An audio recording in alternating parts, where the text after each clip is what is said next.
There ain't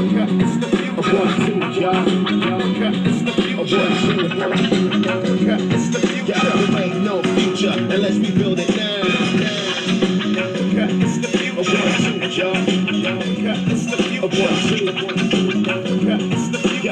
ain't no future unless we build it now. United States, Africa, we salute ya. A new state of mind, I introduce ya. Close your eyes and visualize the rise of a new paradigm. Solar powered skyscrapers. Welcome to the Africa Must Unite podcast, a podcast dedicated to inspiring African people worldwide to rise up, organize, and struggle for Pan-Africanism, a unified, liberated, socialist Africa, the only permanent solution to the exploitation and oppression of African people, no matter where they happen to be born or happen to live in the world. Now please, welcome the hosts of Africa Must Unite. Africa's future is now, so get ready.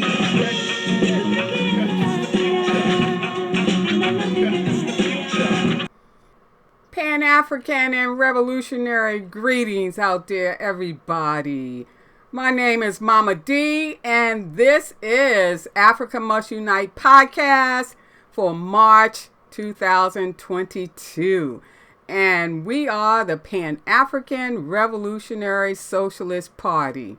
We are so happy that you are here, that you are joining us in this whole struggle to bring about Pan-Africanism, a unified socialist Africa, the only permanent solution to the problems we face as African people worldwide.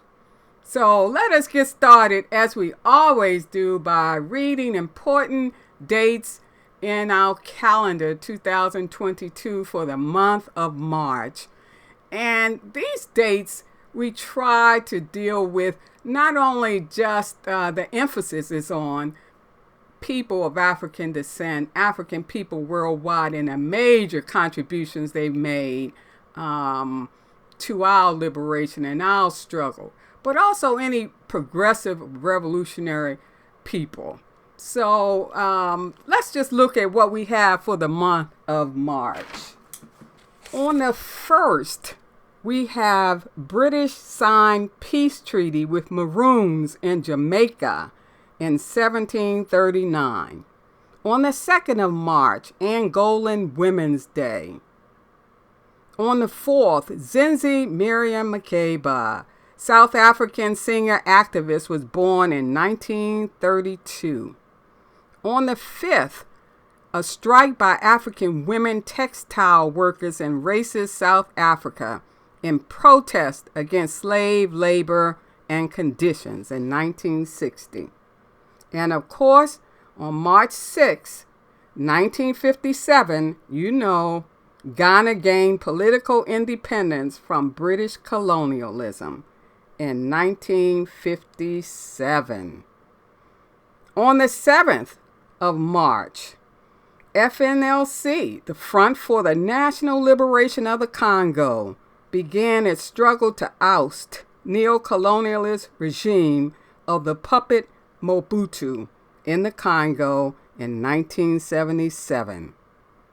On the 8th of March, Harriet Tubman, slave liberator and scout, was born in 1820. This is also International Women's Day, March 8th. On the 12th of March, Mauritius, Independence Day, 1968. On the 13th of March, People's Revolutionary Government of Grenada was established in 1979.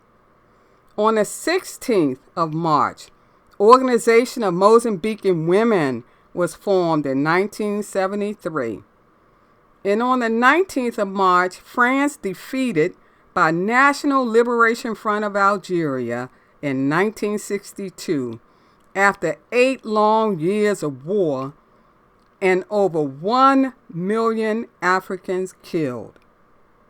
On the 21st of March, Sharpeville Massacre. South African police gunned down peaceful demonstrators against past laws in 1960. On the 23rd of March, Walter Rodney, Pan-Africanist, author, historian, and revolutionary, born in 1942. And we still read and appreciate How Europe Underdeveloped Africa, that classic work by Rodney. On the 26th, Ahmed Sekou Touré died, 1984. We appreciate all that he contributed, and we are still studying revolution and religion so that we can understand that the humanist principles that underlie any true religion, any true revolution, coincide and reflect the other. On the 27th of March, Shirley Graham Du Bois, author and Pan-Africanist, died in 1977.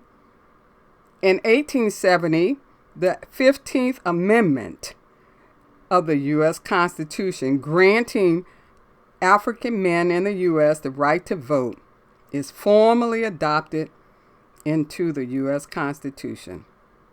On the 31st, Provisional Government of Republic of New Africa, RNA, founded in Detroit, Michigan in 1968. And you can see by these calendar dates how much we struggle. It's an ongoing struggle, and we just say, let's play our historic role in making a contribution to free ourselves. Not just think about ourselves, but think about our people and their struggle.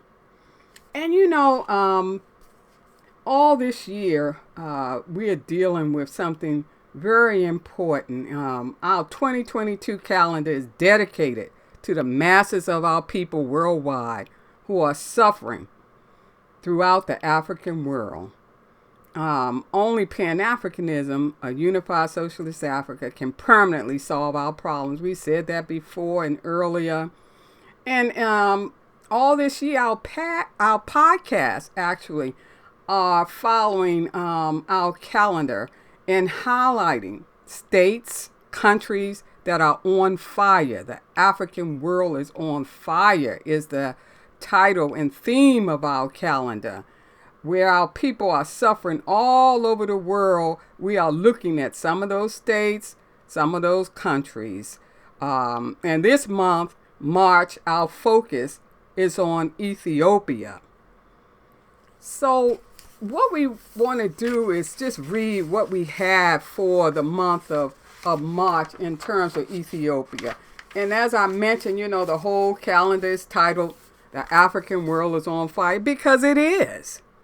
You look all around the world, I don't care where you look. The African world is on fire. Our people are suffering. Our people are exploited and oppressed. And we thought it was very important, the Pan-African Revolutionary Socialist Party thought that it was important to highlight the fire that is going on throughout the African world. So Ethiopia is what our focus is for this month. And on our calendar, it begins with a quotation from Kwame Nkrumah. In fact, every month in the calendar 2022 begins with a quotation from Osajifo, Dr. Kwame Nkrumah. And that's because all his life, all of his adult life, he dedicated his life to trying to found a united socialist Africa, because he believed this is the solution. This is the permanent solution for us. So if we had come together, and when we come together, this fire will be extinguished. We no longer will deal with the exploitation and oppression caused by our enemy, capitalism in all of its forms, imperialism in Africa. So let me start with his quotation. Quote, "No independent state is immune to imperialist intrigue, pressure, and subversion as long as imperialism under any guise is left free to operate on the African continent." And that's from Handbook of Revolutionary Warfare, his classic work, page 29. And what we wrote about Ethiopia for the month of March is this. Ethiopia is only one of 2 countries in Africa that was not colonized, but today its integrity as a nation is threatened. Since November 2020, Ethiopia has been involved in a civil war between Tigray in the northern region of Ethiopia and the rest of the country. This conflict has left nearly 2 million people displaced and hundreds of thousands of people on the verge of famine. The primary cause of this conflict is imperialism. Imperialists, including the U.S., occupy Palestine, or some people call Israel, the United Arab Emirates, and other Gulf states are seeking geopolitical hegemony in the Horn of Africa. Throughout this conflict, there have been several thousand war casualties. What has been most appalling is the report of the rape of women, girls, and boys. Male soldiers from both sides are complicit in using rape as a weapon of war tactic. As long as we Africans allow imperialists to interfere in the affairs of Africa, our homeland will be exploited and divided even more, and our people, including women and children, will be subjected to abuse, torture, and oppression. Africa is on fire. Ethiopia is on fire. Imperialism, by always inflaming ethnic divisions for the sake of profit, is the greatest impediment to our realizing a unified socialist Africa.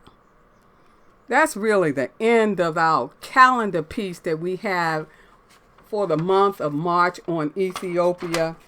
And since writing that, what we have said is that we wish we had included too, not only the geopolitical significance of Ethiopia, which it is on the Horn of Africa, and where international trade is carried on up and down that Horn of Africa.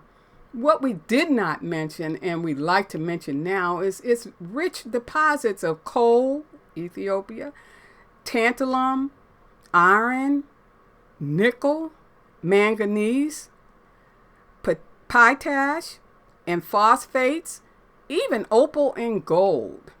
And Ethiopia is the 6th world and producer of tantalum in the world. And tantalum is used for electronics. So Ethiopia is not only geopolitically significant to imperialists, but also, the rich mineral deposits that it has.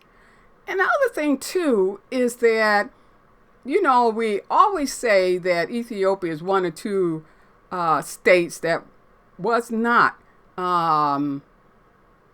colonized by imperialist powers. But some people claim that's a myth because, for one, Italy occupied Ethiopia for about 5 years. So, what is that? Maybe it didn't start at the same time when you talk about the carving up of Africa in 1884, 1885. But yet and still, you have this occupation going on. So we just wanted to mention those few things. And we also would like to bring on a guest to help us look more closely at Ethiopia and what is currently going on in Ethiopia. Welcome, Jibo, to Africa Must Unite podcast. We're so happy that you are joining us. Thank you, Sister Doretha. It's my pleasure to be part of the podcast today. Now, we're going to start with just you saying your full name if you want, or at least your affiliation in terms of any organization that you belong to. Okay, I'm Jibo Sabukwe, and I'm a member of Black Alliance for Peace on the Political Education and Research team. And I'm also a former longtime member of the All African People's Revolutionary Party. I was Central Committee with Kwame Ture on the PE Committee. and so a lot of my experience, needless to say, is from that background.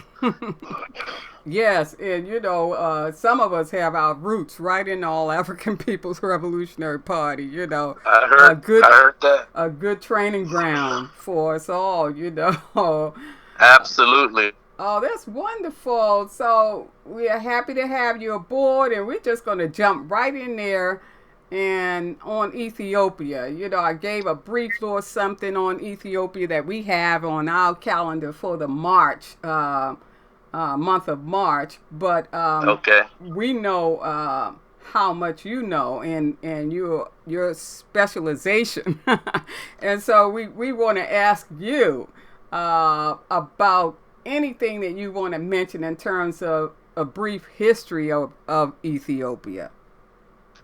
Okay, sure. Well, I want to start just by saying that I wrote an article about Ethiopia that was published on Black Agenda Report back, I guess it was January, February, and it was titled From the Developmental State to the Neoliberal State," which talks about a more recent history of Ethiopia.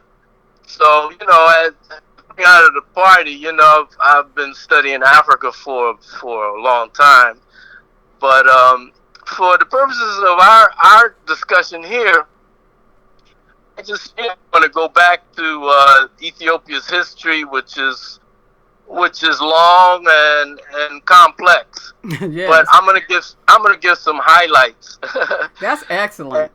Yeah, so the area now known as Ethiopia goes back to ancient times, probably as far as Kemet.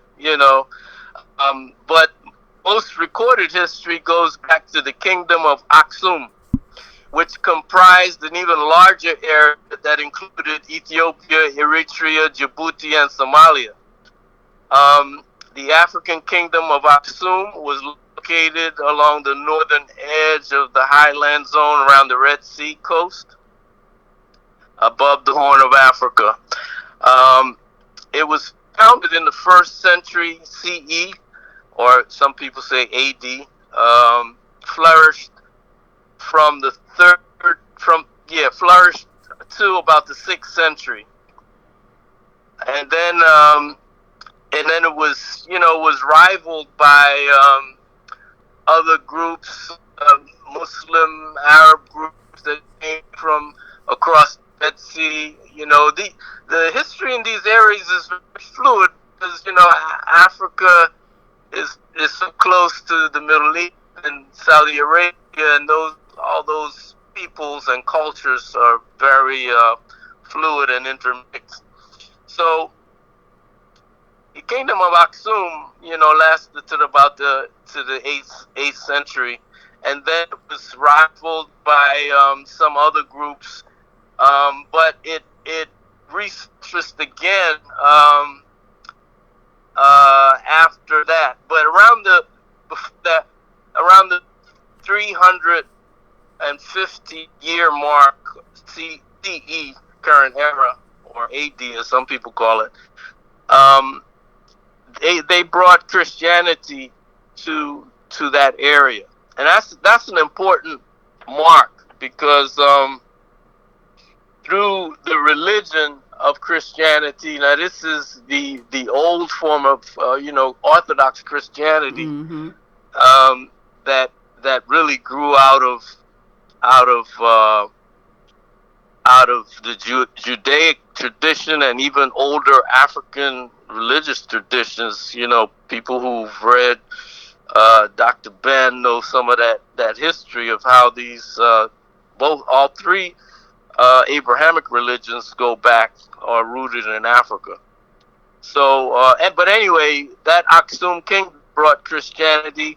They also brought their own coinage around that time, and even created their own script called the script of Geese, and which is an ancient script that's still used in Ethiopia around some religious, um, objects, and And so those are three of the highlights of that ancient Aksum kingdom. The fact that it brought Christianity, its coinage, its script, and then it went into decline as it was rivaled by Muslim Arab traders.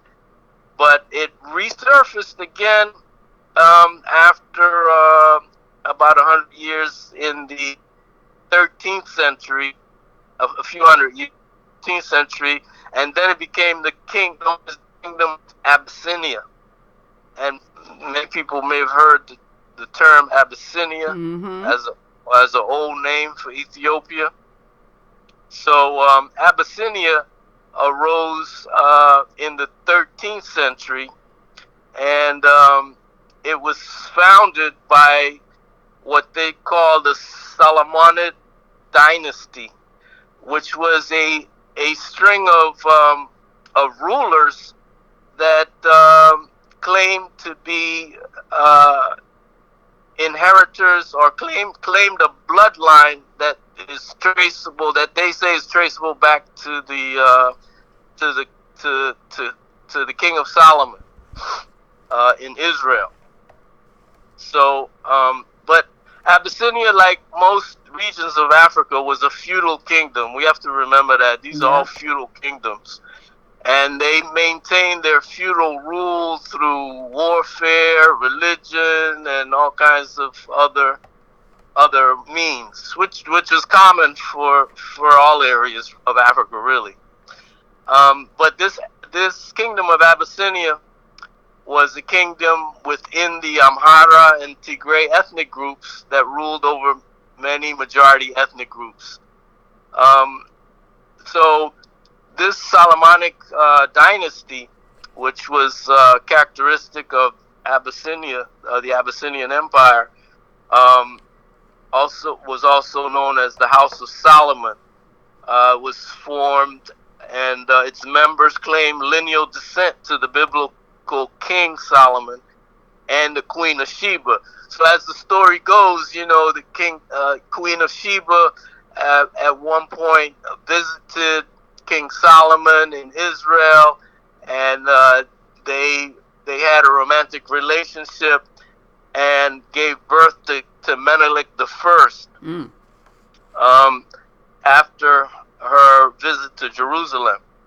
So then, all of the offspring from Menelik the First formed the Solomonic dynasty in Ethiopia, and this dynasty is, and then the kingdom of Abyssinia evolved into the Ethiopian Empire, all through the Solomonic dynasty, and even up until Haile Selassie, who was also in that line of the Solomonic dynasty, claiming descent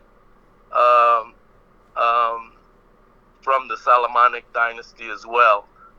He was said to be a Solomonic prince through his grandmother, actually. So most people are familiar with Haile Selassie, and he so this Solomonic dynasty ruled through Haile Selassie up until 1974. But now, again, Jibo, just a quick question. Sure. In terms of, since you're still in that time period talking about a kind of feudal reality. Exactly. And so why do you have people celebrating Haile Selassie? That's a good question. That's an excellent question. I'm glad you asked that question. A lot of people do celebrate Haile Selassie in Ethiopia and even outside of Ethiopia. In Jamaica? In other Jamaica, places. exactly. The Rastafaris are a good example. They've even, they equate him close to Jesus, and they've even gone and established a community in Ethiopia. But it's really, it's rooted in Christianity, and it's rooted in a lot of myths that, But if enough people believe the myth, then it's real to at least those who believe it, And so, but this is contested by, you know, the ethnic groups that were subjected by the Abyssinians, which were the Amhara and mostly Amhara and Tigrinya and Tigrays, So even the name Abyssinia, what a lot of people don't realize, is kind of a divisive. It's a tribalistic kind of name, you know, and it because that Abyssinian empire was a feudal empire. In any feudal empire, there's going to be some subjected castes or ethnic groups, that didn't flourish as much as the ruling ethnic group did, So there's the ruling ethnic group, and then of course there's the feudal line within the ruling ethnic group, and so Wow. and so that's where Haile Selassie comes from. So he was definitely feudal line and within the Amhara ethnic group, and so that's where this term Abyssinian Empire comes from too. And then they developed Ethiopian Empire, but it was still that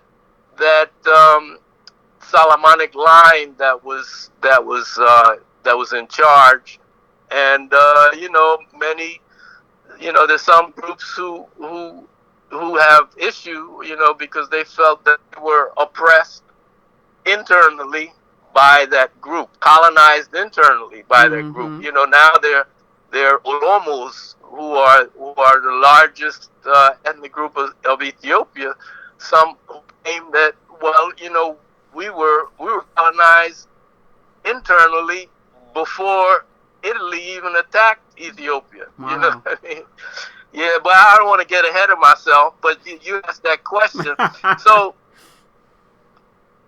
to be, you're asked, well, why do some people really hail up Haile Selassie? Well, one reason is because of the religious reason, and they also feel like he's royalty, and a lot of our people praise African royalty, but the truth is, royalty had its negative side in that they often oppress the masses. Yeah, royalty is nothing if our people are suffering. Exactly. So that's one reason. But the other reason too is that Ethiopia. One of the high points was that it defeated an Italian invasion in 1896. And then that was under the Emperor Menelik II. He was also in that Solomonic line. And so this is something to be proud of, because this is a European colonizing country trying to colonize Africa that was defeated by this African king and emperor. Now, even though this king and emperor had his own contradictions, because again he's a feudal emperor. Yes. But at the same time, he's also repelling and defeating an outside colonizing European entity. You see what I'm saying? Yes. Yeah. So people say, wow, that's great. Let's celebrate, the Battle of Adwa. That was the famous battle that Menelik II leading and waged against the Italian invasion. So that is, there's positive and negative and everything. That's right. We learned that when we studied dialectics, right? So on the one hand, it was positive that he repelled the Italians, but on the other hand, he's a feudal emperor too. So he has his own subjects, and some of the masses were exploited clearly under any feudal reign. And then another reason, these Italians attacked Ethiopia 2 times. The first time they were defeated by Menelik in 1896. But then they came back around the time of World War II. Like 1935 or so, Yeah, right? 1935, and it was invaded again. Now, this time it was occupied by fascist Italy, Yeah. and Haile Selassie was the ruler at that time. Now, this time, Ethiopia was not successful at repelling them, so they were occupied for maybe about a year before they were liberated by the Western, so-called Allied powers who were fighting fascism in World War II. So, and matter of fact, Haile Selassie went in exile when the Italians occupied Ethiopia. He didn't go down with them. He fled. he fled, exactly. He fled, and then he came back after the Allied powers set the stage for them to be liberated along with other parts of the world from fascist Italy. But interestingly, when Italy invaded Ethiopia in 1935, the black world rallied in support and solidarity. I sure did. African Americans rallied in support and solidarity.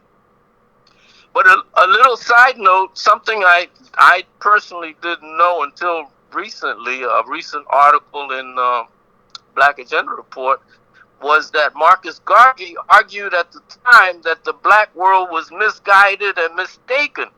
And he asserted that Haile Selassie was a fraud. In January 1837, Garvey distributed an editorial into U.S. newspapers arguing that the African diaspora, in particular black Americans, should not rally to the Ethiopian cause. Garvey asserted that until recently, Selassie had not only considered the American Negro to be of no consequence, but that Ethiopia's Amharic elite did not actually consider themselves to be black. So that was an important thing, wasn't it? That's a very important thing. Exactly, And everybody was calling themselves either naming their organizations Abyssinia or Ethiopia, You're right. calling themselves Ethiopians, instead of Africans and stuff. And I guess that was really, in a reaction to Italy's invasion, Correct. more than anything else. I think their heart was in the right place. They just didn't have all the information. Like we all, even today, you just need the full information, about what's going on. But a quick question, Jibo, and you giving us such good information here. But some people say that it's incorrect to say that Ethiopia was never colonized since they count the invasion by Italy as a colonizing time period, even if it was short and even if it did not occur at the same time as the Berlin Conference. What do you think about that? Well, I think in some ways they're correct, because Italy did occupy it, and then they also kind of through the Ethiopian proxy helped to kind of demarcate the boundary of what would be the current boundaries of the state of Ethiopia. So it is kind of an artificial boundary. And then, the whole history of Eritrea is interesting too. Yeah. Because that was also a result of colonization. Because at one point going back, that was all one area. But because of the Italian invasion again, and I think this might have been the first invasion with Menelik II, that they were only partially repelled, and the part that was not repelled became Eritrea, Mm-hmm. and so it's almost like if you have a 6-bedroom house and an invader comes to invade your house and you fight him off, but you're not able to save 2 of your bedrooms. You know what I That's mean? right. That's right. And then later on you want to come claim the 2 bedrooms after the people in 2 bedrooms fought their own battle. You know And what I'm now saying? thinking of themselves as separate, and Exactly. you think that was the Exactly. reaction of them when Selassie comes along and annexes. Exactly. Exactly. That's exactly it. That's how Wow. I see that history. And then and then so after Selassie was overthrown in '74 by the Derg, which was Mm-hmm.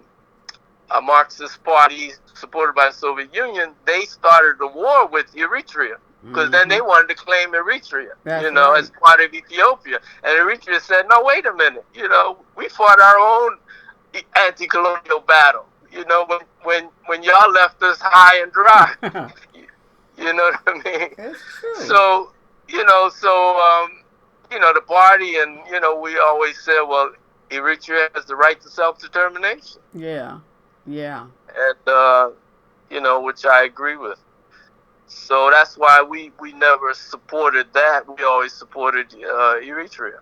You know, It's and go ahead. No, you go ahead. I was just thinking how complex when you start talking about the African world on fire and you look at the history and all the pieces and all of that, and you're always looking at internal contradictions and the Exactly. external enemy, and all of that makes a very complex reality for us to try to provide a solution for, because it's easy to talk about a unified socialist Africa. That's what we want. And that's Yep. our struggle.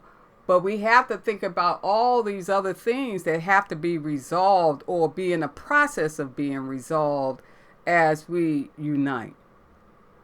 Exactly. Exactly. And these contradictions, they go back thousands of years. You know Wow. what I mean? Yes. Because frankly, Ethiopia is not unusual in Africa No. because these feudal empires existed all over. Mm. You know, and Mm-hmm. while we might lift up Sunjata or Shaka Zulu. Look, they conquered some smaller groups as well to Yeah. form a bigger empire. Yeah. And so these smaller groups, their rights were most likely trampled on. That's the nature Mm-hmm. of feudalism. Mm-hmm. And And so it's the I was just thinking of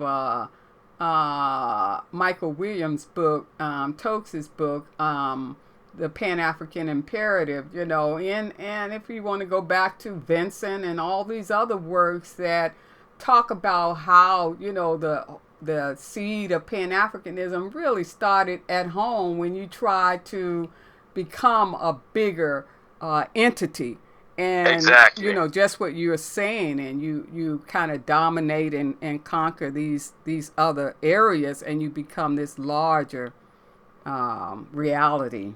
Yeah, that's true. And so, in the case of Ethiopia, it's important to know some of this history because the Amhara and Tigrinya ethnic groups are not the largest ethnic group.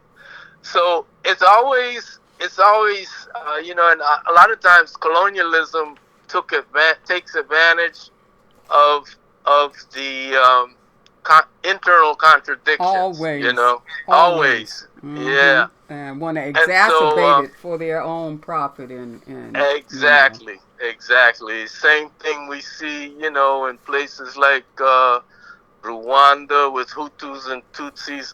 I mean, not everywhere, only isn't it? did they do this in Africa, they did it in the Middle East too. Yeah. I mean, they do And it everywhere they exist if they're going to make a profit. You everywhere. know, Yep. it's all, divide and conquer. So, Divide and conquer. Yeah. So mm-hmm. they love to put small ethnic groups up against larger ethnic groups and give the small ethnic groups more resources, more training, more guns. You know what I mean? Yeah. So yeah, so when you study Ethiopia, you see that the Amhara have always, matter of fact, up until now, you know, uh, the Prime Minister Abiy Ahmed, he's the first Oromo to be the head of state of Ethiopia. Mm. Because all up until now, it's always been Amhara or Or Tigrinya Tigray. Mm-hmm.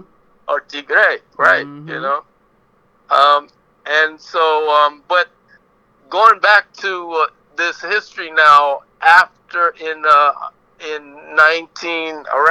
1991, the Derg, there were a lot of protests, um, against the Derg, and the Derg killed a lot of political opponents, Ah. some even revolutionary ones, some on the left, all of them. Anyway, the group, the Tigray People's Liberation, TPLF, they formed a formidable coalition that overthrew the Derg in Mm-hmm. 1991. And then the TPLF came to power, um, um, along with the coalition they called the Ethiopian People's Revolutionary Democratic Front, Mm-hmm. or also known as the EPRDF. And so they ruled until 2018, because there were a lot of protests under their rule as well, because they were a federalist, ethno-federalist state, and they were very ethno-chauvinist, Ah. and by that I mean they really took preference to their own ethnic group, which was the Tigrays, Even and they though, even though, Jibo, it was made up of all the different parties too, or some of the larger that's true. ones. Yeah, It's still, oh wow. it was made up. It was made up of all the ethnic groups, in theory, and Mm-hmm. they participated to some degree, but it was still dominated by the TPLF. Yeah. Yeah. That's the key. It was dominated by the TPLF, and under their rule, they really strategically developed their area of the country, where their tribal homeland, Yeah. and they put a lot of resources in that area. A lot of the companies, a lot of the military resources. Matter of fact, the military officers of the EPRDF, the leadership were many of them were TPLF people, Mm. So, yeah, so this is It's the a, kind of rule. And yeah. in the article I wrote, I really go into describing the nature of their oppression. Mm-hmm. They, we always read, in recent years, that Ethiopia had the fastest growing economy. Yes. However, what people don't often look at, which is what I put in my paper, is people don't look at the human development indexes of countries, Mm-hmm. And, I particularly, started focusing on this during the time of the Jamahiriya and Libya, because they had the highest human development index in Africa before the NATO destruction of Yeah. Libya. Yeah. But Ethiopia, even though it was said to have the fastest growing economy, which sounds great, people don't look at the Human Development Index, and it tells Never. a more realistic story. Even in the U.S., Debo, it's all in terms of that economic index, but not how the people are faring. And Exactly. that's just the capitalist way in any form that you're looking at capitalism. Exactly. That's a good point because the human development markers for the black community here in the U.S. is not good, and for No, the no, Native American community is not good either. no, no. When you start looking at infant mortality rates, maternal death rates, Mm-hmm. literacy rates. These are the things that the HDI measures, or also known as Human Development That's right. Index. That's right. That's the most important thing when you talk about a socialist reality. How Exactly. the people are faring. And Exactly. I'm going to ask you a question about, so now when Prime Minister Abiy Ahmed comes in, he disbands this whole Ethiopian People's Revolutionary Democratic Front, right? Right. And he forms the Prosperity Party or something, excluding Correct. TPLF. that Yeah, correct. that was Well, he didn't exclude he them. He didn't. invited them, but they refused to join. Mm-hmm. Because they like, if we can't control it, we don't want to be Ah, part of it. yeah. So now Yeah. that takes us up to the reality, the struggle that's going on now, between them, and your foundation in terms of the history that you provided just lets us know, what was happening way before and the conflict before, and that, it's just still going on. And that's why Right. when some people jump into the idea of Ethiopia and what's going on now, it's real difficult to start taking sides. You know what I mean? It is. It is. People say something about the prime minister, then they say something about TPLF, and you have to be very careful, don't you? That's true. That's true. Because there are contradictions on both sides. Mm-hmm. But dialectics teaches us One is to analyze the primary That's right. contradictions. That's right. You know, And that's and where so Oh, sorry. Go ahead, G-Ball. no. So I just wanted to say, that the almost 30-year rule of the EP EPDRDF, under the leadership of the TPLF, was supported by the West, by the United States, Mm-hmm. and but they ranked only number 173 in the rank of Human Development Index, which is, and the larger the number, the worse the people's living standard. Mm-hmm. And just for comparison, uh, Ethiopia has a larger Human Development Index than at least 10 other sub-Saharan countries like Nigeria, Ghana, Gambia, Senegal, Tanzania, Uganda, Zimbabwe, Cameroon, Zambia, and South Africa. Wow. So, yeah, so even though people may say, wow, Ethiopia has the fastest growing economy, but their Development Index is pitifully low. Mm-hmm. And so what I point out in my article is, why is the disparity? And the answer is basically that they were a kleptocratic state. They stole so much money that it's not funny. The leader, like Meles Zenawi, he had a personal fortune before, when he died, of $3 billion. That's almost as much as the biggest kleptocrat of Africa, known as Mobutu Sese Seko, who had $4 billion. And And Jibo, so, isn't that always the way? I mean, you're talking about corruption, and you also bring us to the enemy's presence, always talking about the function of neocolonialism. exactly. Very important. And you've been talking about the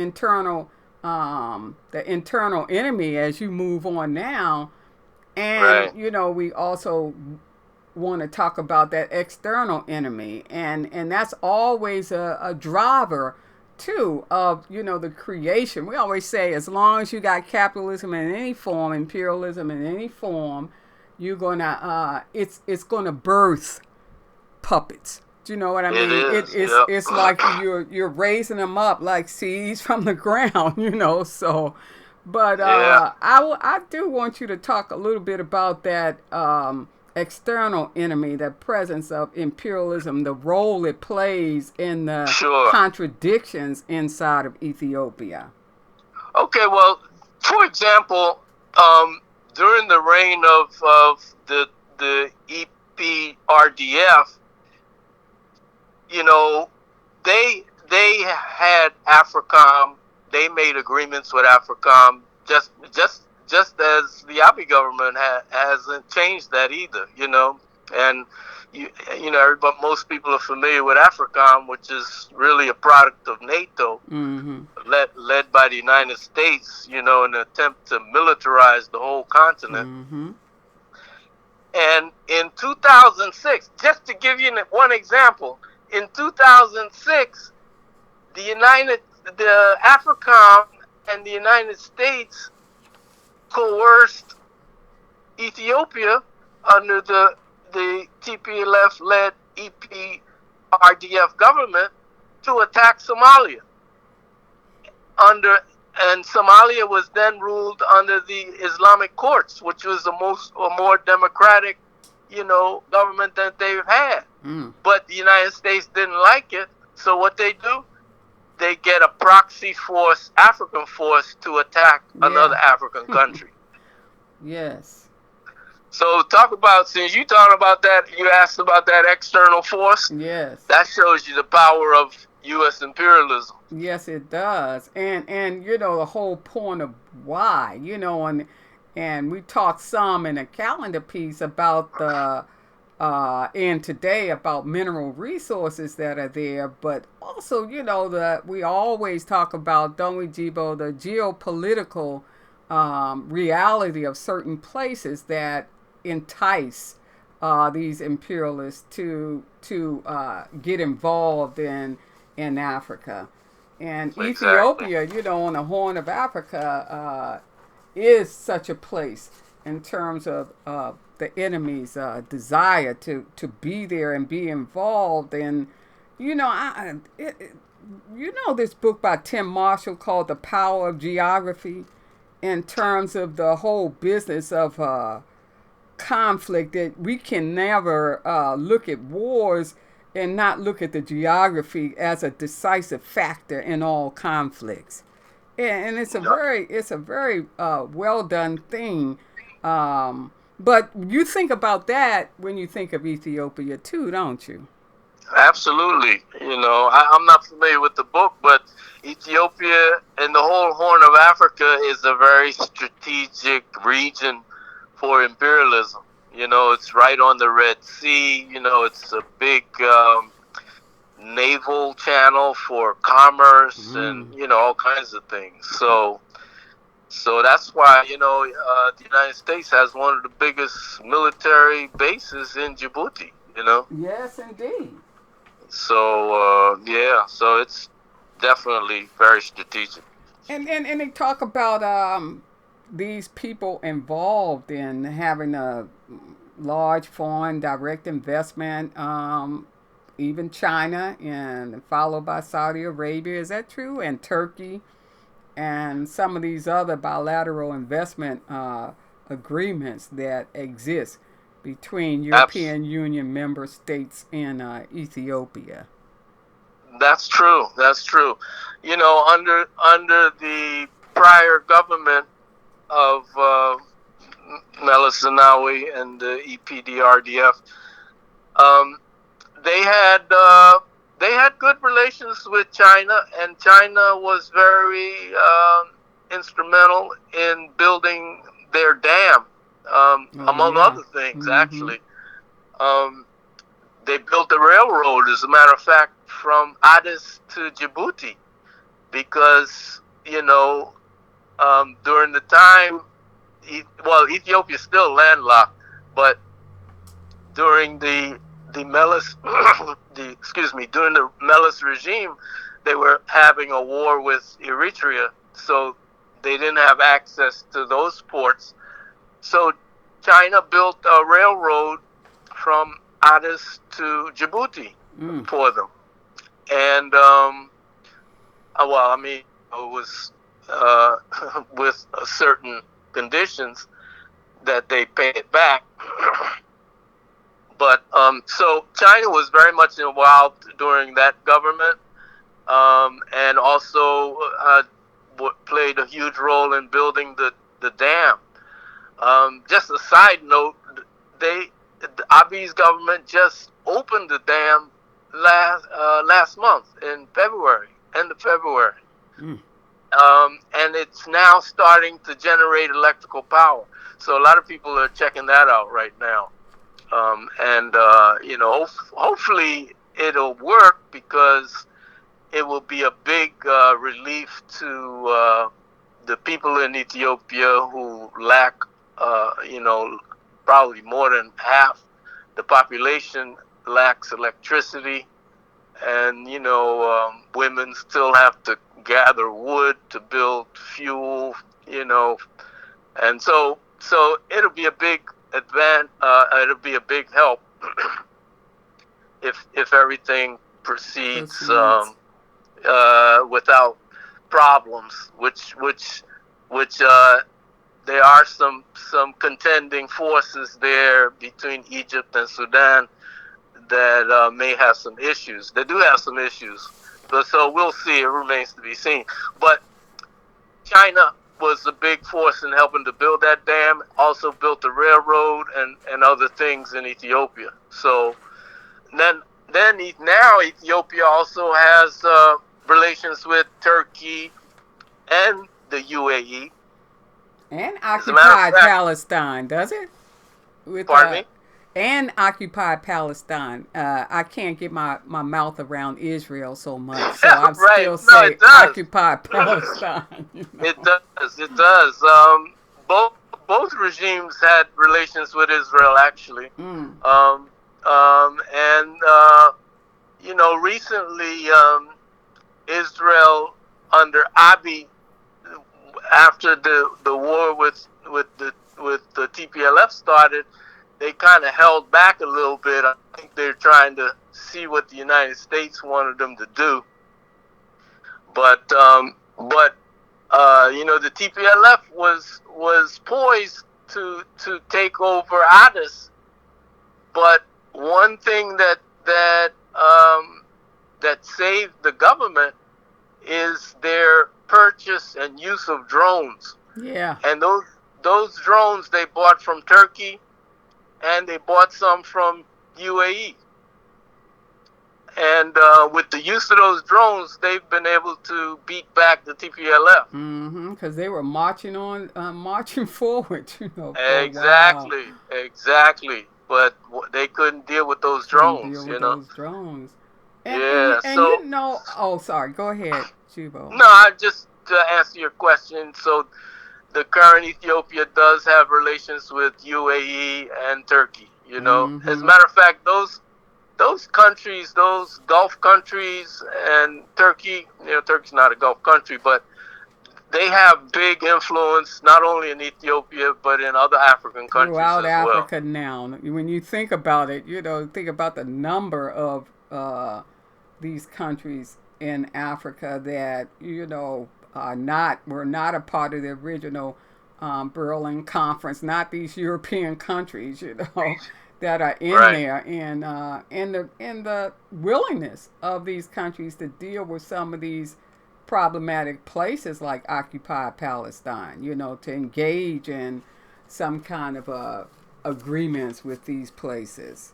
Yeah. Something interesting about Ethiopia in that regard that I found in my research is that because of, when I mentioned the history of Ethiopia and Christianity and the Solomonic kings and dynasties, one issue, religious ideological issue that has always endeared Ethiopia to Israel, to Palestine, first of all, and then even after 1948 to occupy Palestine, is this confusion of the endearing relationship to King Solomon and Israel.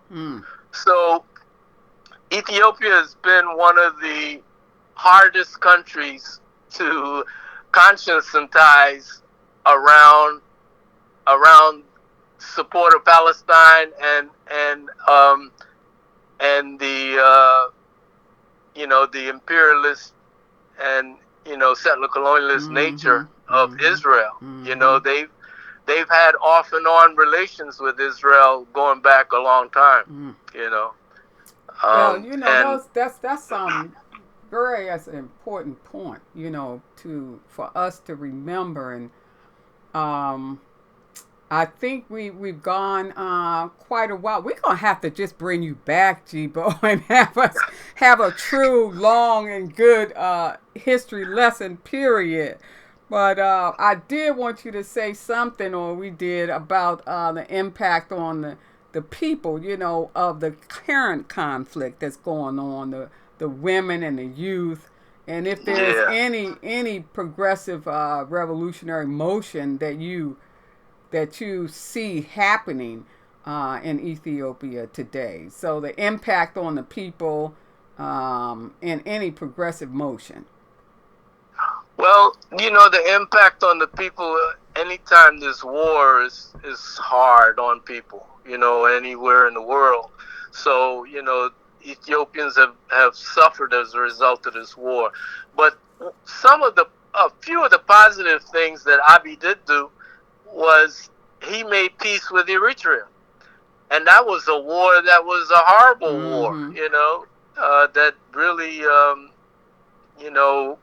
damaged and bled both countries, and was a terrible drain. So I think it was a very positive thing for him to make peace with Eritrea, and he signed some agreements with Eritrea and Somalia, So that kind of unity is a good thing, But then doesn't even Eritrea play a role in this whole conflict, though? The conflict between Tigray and Ethiopia. Well, yeah, they were somewhat participants, but on the side of the Ethiopian government. Yeah, and they had no love lost for Tigray because the Tigray under the TPLF they were enemies. They fought a long civil war, So in some cases, they just felt like this was, to some degree, a continuation. But at least now they had the cooperation of the government in Addis, And it's such a sad thing because it's really the same people. Yes. They speak the same language, Yeah. The people of Tigray speak Tigrinya just like the people in Eritrea. So it's like a feud in the same family, so anyway, but so Eritrea was somewhat involved because some of the fighting went along their borders, and because they sided with Ethiopia, I guess Tigray felt kind of sandwiched between the two. And then, and with all of this going on, how much the sisters and the youth suffer. Well, there's definitely suffering. The indicators, of the Human Development Index show definitely that women are suffering. Girls and women only have about 8 years of education to the males. Compared to the males, they have about 9. And in Africa, oftentimes women are sold off before they're marriage age, just for dowries and profits, because families are struggling so much. And so So often, yeah, women always are going to be the first. Women and children are going to be the first to suffer. and you think about and these conflicts at home, rape being a part of this whole war effort, Absolutely, conflict with absolutely. girls Yeah, and sisters yeah. and even some young boys that some people talk about, and Correct. also, just the hunger problem and the impact that has on babies and youth and all. Absolutely. Isn't that It's something? it's horrible. Those are always the byproducts of war. Mm. And the Ethiopia Tigray War is no exception. Um, and so there's no question that the women are suffering. I think the Abiy government is hoping that this GERD dam is going to relieve some of the suffering by by producing the electricity, which I think it will to some degree. We'll see how it proceeds. But Abiy's government we have to remember, is a neoliberal government. Mm. He has personally spoken to that he wants the neoliberal path, Yeah. and he's done some things that are in line with that. Unfortunately, he sold off some of Ethiopia's national assets. For example, the airline.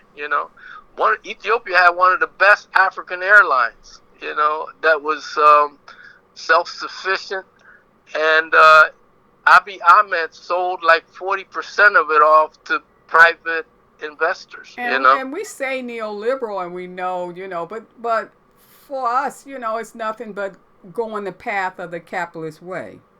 That's what it means. Exactly. Exactly. So, and that way is not going to resolve any poverty in the Mm-mm. country. Mm-mm. Unfortunately, it's not going to resolve. So, No.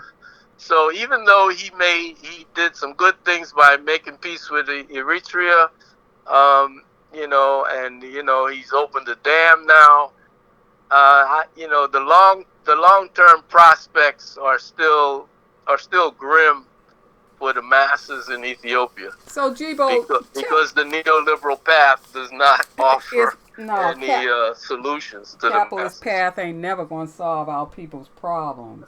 Exactly, exactly. So, Jibo, organizations like ours um, can play a role. What kind of role can we play, in trying to make a contribution? I don't care how little it is, but what role can we play?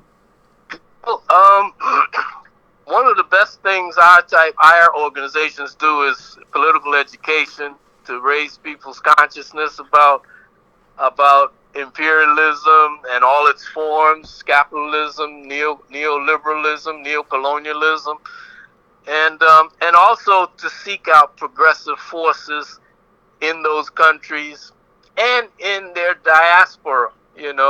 For example, Ethiopia has one of the largest brain drains of all the African countries. Mm. In my research, I was surprised to find that. But there's so many. People have said there are more Ethiopian doctors in L.A. and Chicago than there are Wow. in Yes. Addis. Yes. And so they have a large diaspora. And so they're progressive Africans among them in the diaspora, as well as back in Ethiopia. I don't necessarily know who they are, but just for example, back in November of last year, the Black Alliance for Peace and some other organizations participated in a coalition rally called No More, hashtag No More. And that was a rally against that had slogans and against U.S. imperialism, against and for Ethiopian sovereignty. This was against U.S. intervention, because we had all indication that the U.S. was going to intervene in that conflict on the side of the TPLF, and so and that was a coalition, and it was also anti-TPLF. That was one of the slogans: no more war by the TPLF. And and you so know, you bring us to that last point. yeah, and so building coalitions, I think, is important. Just to answer your question, Yes, indeed, because the best without knowledge, we can shoot ourselves in the feet. Everywhere you look, we might be looking at each other as the enemy, and as the primary enemy. So political education right now is a major thing. Now, I'm glad to hear for Black Alliance for Peace and also for Pan-African Revolutionary Socialist Party, for a lot of organizations. Exactly. But one of the things that we say is what you just said, and that is the importance of coalition building at this time, that we are a lot of organizations doing this kind of political education work, like the podcast, like your protest that you just mentioned, like all the things that you all do in terms of writings, Black Alliance for Peace. But just think about what we can do if we were all a part of a coalition, and something Nkrumah's work really well. But Handbook of Revolutionary Warfare, when you talk about a committee that coordinates all the kind of parties that are around, and so that we can more effectively do what we do right now, and that's politically educate. And I just wondered what you thought about that whole greater role that a coalition of organizations like ours could play in solving the problems of our people. No, I think it's right on point. I think that's needed, and I believe, if I'm not mistaken, I believe that there have been some efforts in that direction. Yes. I think the APRP is part of something called Pan-African Movement or something. Mm-hmm. You might be familiar with it. They and have got a worldwide Pan-African movement. You right, got these umbrella things that's trying to bring us together. That's good motion, all of it. Exactly. So yeah, so I definitely support that and agree with that. And in Black Alliance of Peace, we have a U.S. out of Africa coalition that has contact with progressive parties and organizations on the continent. Isn't that beautiful? Yeah, wow. we meet about once a month or so, and and discuss African geopolitics and bringing progressive organizations together. One great thing the internet has done now, and I guess the pandemic has contributed to more face-to-face Zoom meetings. Yes. And so, we've had meetings with brothers and sisters for example, in the Kenyan Communist Party and the South African Communist Party, different places on the continent, people in Nigeria and the Amilcar Cabral School. ACIS, And it's so nice that they can talk to people in Kenya, on the same time span that you're sitting, we're sitting in the United States. It's wonderful. And yeah, you got Zimopus. We use technology to bring us together. That's in that right. sense. And you got Zimopus. We don't want to forget, the Zimbabwe group, Zimopus. Working down there, and it's just great, and it's great to see us coming together in these larger groups, and we can more effectively come to some agreement among ourselves by being some ideological or monolithic ideological unity among ourselves by coming together this way and as you said, more effectively politically educate our people worldwide. Correct. Yep, absolutely. Well, I'm gonna thank you because we had a long discussion and all I keep thinking about is I got to bring, or we have to bring Jibo back. Oh, okay. Well, I'm flattered, and I'll be happy to come back. I'm not an expert, but I've been studying Africa for a minute. All right. Like you have. We've been in this for decades. So yes, indeed. I don't claim to know everything, but I'm always learning something new. And we appreciate it so much. And so we say all power to the Black Alliance for Peace. And we thank you for being with us. And the people thank you. And Africa thanks you.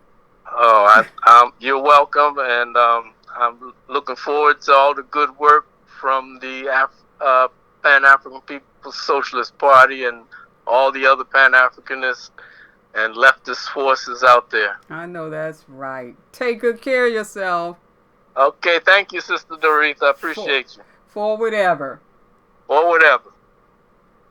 I'll never forget. They always say when I come to Africa, it's gonna change my life. I didn't understand what they were saying until I landed in Africa.